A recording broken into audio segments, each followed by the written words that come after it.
Mlalelo wami ngiyakubingelela kuphi nakuphi la kufanele khona lo mbuso njengamanje ukubingelela-ke mathenda cosi intombi zomqamela amahlakabanye zobuqamela imali zikwazi ngana wethu ngabe usuqala la cela wenze ukulungela upress subscribe button ushare uphinde comment okhulu nakho konke ulike ivideo yethu subscribe uma wenza lokho sukwenzela ukuthi kube wena oqala uthola notification uma ke sikufaka la evideo amabili akuthathi ngisho isend elilot kube nzima ke ukusebenza emva kwensizwa la ebidlale khona iZion ibe isicelo noma ingoma kaMthandeni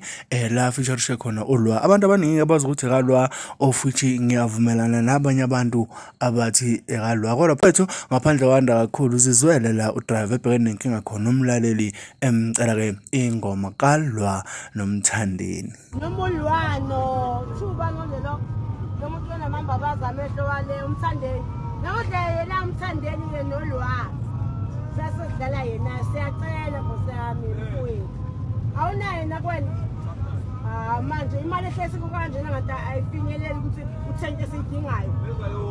izawuni zami ebe mama kahleke mina ngufazi kaJehova nje ngokuqala lokho angihambise la nje into yodla kodwa ngizothula kodwa bengicela ungena ulwandle unkulu ayi uyakwazi ukubhorana kodwa bhulidra ayi uyakwazi ukubhorana umuntu omkhiphe emudini cha fundile futhi cha ufuna incwadi cabanga hawu ungasikhala hayi cha ufundile shem hawu awuthi